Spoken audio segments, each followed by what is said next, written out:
Hello, all you beautiful women out there. It's a pleasure to meet you. My name is Sierra Minhares, and I am the current outreach coordinator at Ndee, Bikiyaa, the People's Farm.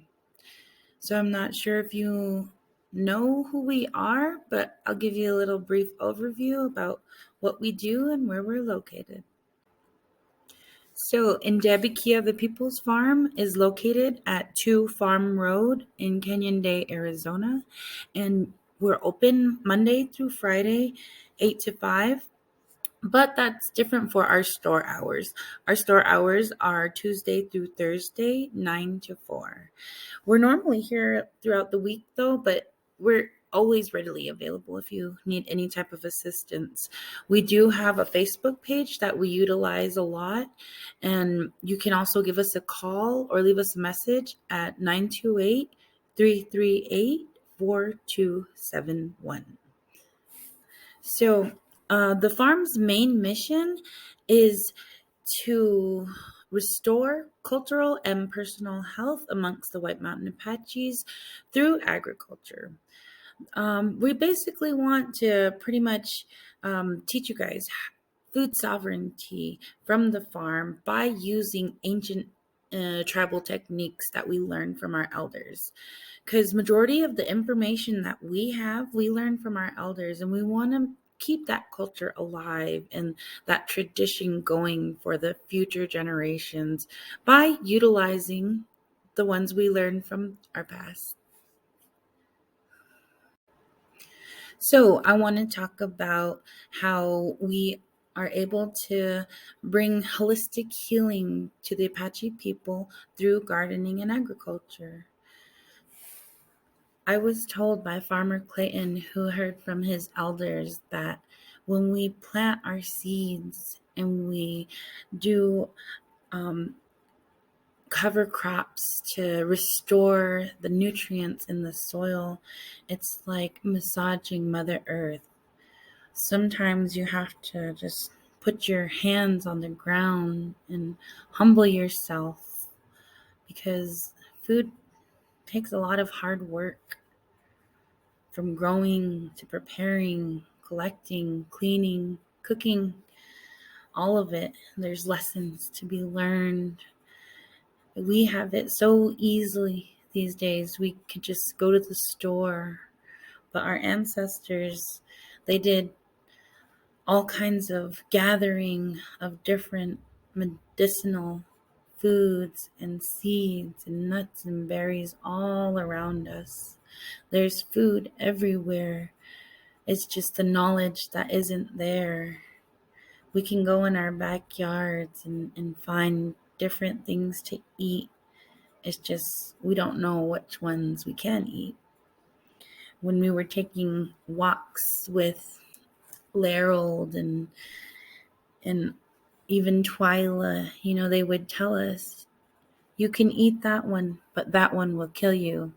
And it's stuff like that we need to bring back. And even that, just sharing those stories with one another, passing out that information, it brought me closer to those people. That's why we say, when you're gardening, when you're farming, when you're gathering, do it with your family. Bring your friends. I know a lot of people live in apartment complexes, and you might not have a plot of land where you can garden in, but I'm pretty sure you have friends. Get with your friends, empower one another, be there for each other, help each other grow food, start that sovereignness right from the beginning. Count on you. That's pretty much what sovereignty means. You are your own power. You have the ability to get everything you need. So one of the ways I want to show you that is through Lasagna Beds. All right. And we call it a lasagna bed because it has multiple layers that we kind of stack on top of each other. All right. So the first thing you want to do for your lasagna bed is find a location. Location is key. Make sure you pick out the perfect spot that has just enough sun and is out of the way of people and not a place where a lot of animals go. And once you do this, you grab your shovel and start digging. You dig till you get to the bottom of the top of the shovel head. So, when we say holistic healing, this is the physical part.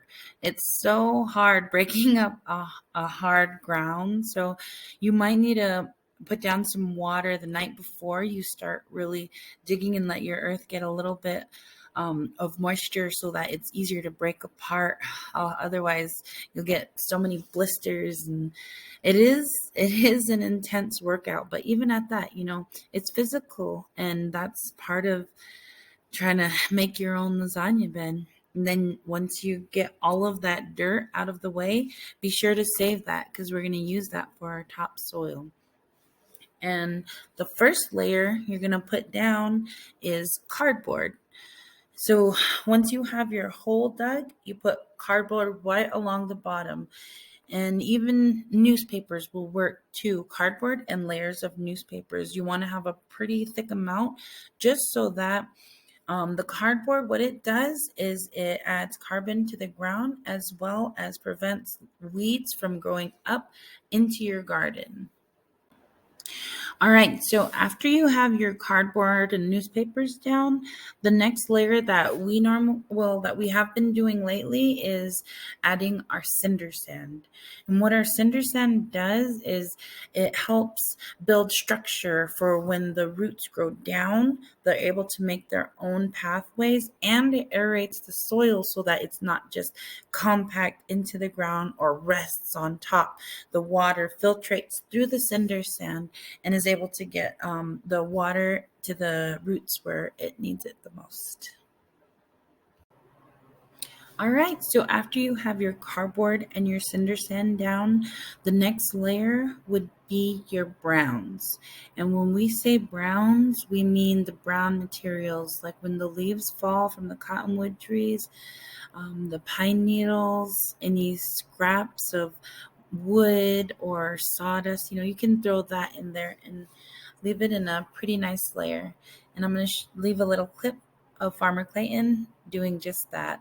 He is just going to get into something we like to call greens, and I'll talk more about that in a bit. Okay, so we filled in our third layer. So we have our third layer of ingredients. So we have the first layer was the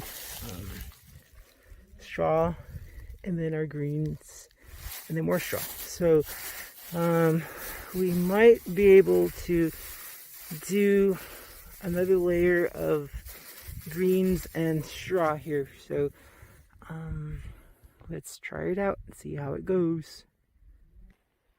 Okay, we got our first, second, third, and fourth layer started here. So we got our we're gonna start is our final layer, or not our final layer, but so the box is filled, and so just gonna do our last layer of straw. So notice that I'm just taking little bunches and spreading it out as I go. So when you're doing this, make sure that you're doing a clean work, that none of your straw is sticking out of the edges of the garden box.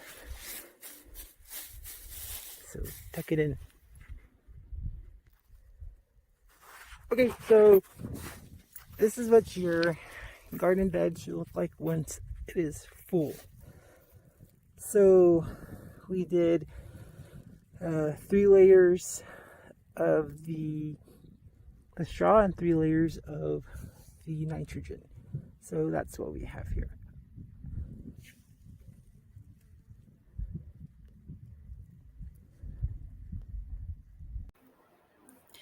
All right. So one of the layers Clayton talked about was the greens. And although he got the greens from our garden, I'm going to tell you a few other things that can be used as greens as well.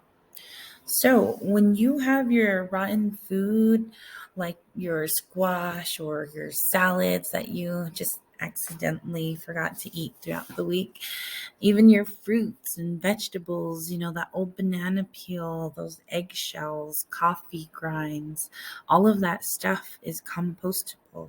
So if you put it in a pile outside your house and just throw a box over it, it will develop into the most beautiful substance for your soil. It's like giving Mother Earth a nice mud facial and making her glow, because all of that stuff you're using to put into your gardens and help the nutrients and nitrogen get back into the earth, it's a lot you're saving from piling up at the landfill. I was told that we were given about 22 years to fill up our landfill, and we did it in under 8. We're taking advantage of all this bountiful food, to the point to where it's all going into the trash. It's going into the landfill. And they told us that like majority of the stuff that is in there is food products, stuff that we could have composted that can go back into the ground. And so that's one thing I wanted to tell you guys, like recycle. Get your piles going. If you don't want to have it at your house, we'll take it here. We can utilize it. You can utilize it. And it's free. It's free nutrients. They sell a bag of this Miracle Girl soil and all these different stuff that you can enhance your ground with that isn't even from here, but you can make it yourself easily just by composting a few things out of your trash. All right. So those are a few of the layers that we have talked about, and I'm going to go over them a little bit and then I'll end it with our topsoil, the one I told you to hold on to at the beginning of the video. So after you had your bed, you had your next layer, which we put down the cardboard and newspaper. And on top of that, we had our cinder sand. And then we went to our browns where we had our hay, our straw, all of our pine needles and leaves. And then on top of that, we had our greens, which was our compost that we had from our trash that we're trying to reestablish our nitrogen, the green stuff, the different types of vegetables that we have and fruits that goes on there. And then we layer on another layer of your browns, and then again with your greens. And then right after that, you have your top layer. And so this top layer is pretty much the stuff you dug out when you are digging into the ground before you put your cardboard down. You're just going to put that back on top. And there you go. You just leave it there, and by the time it's ready to plant in March, February, March, you're good to go. Start transplanting all your seedlings into your brand new lasagna bed. And so I know a lot of people say, I don't have a green thumb.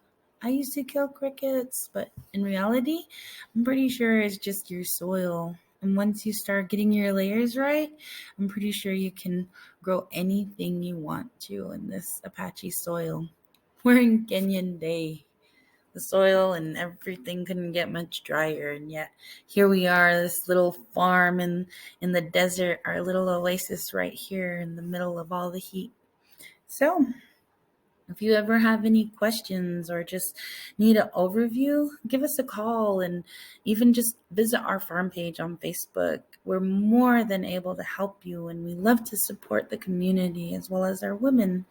As Apache people, women are the stronghold. We're the ones who build those Wikiyups and provide a lot of that good food. A lot of our families rely on us. So we have to be the person so that they look up to.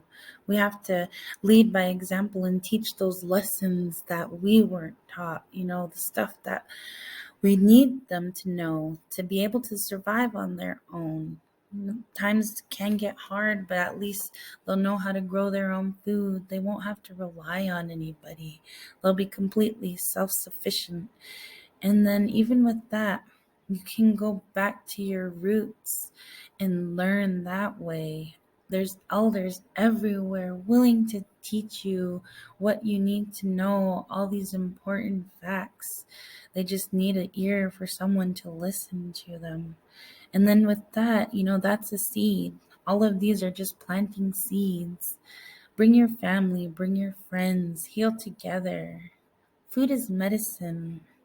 It's time for us to share it with each other. Thank you.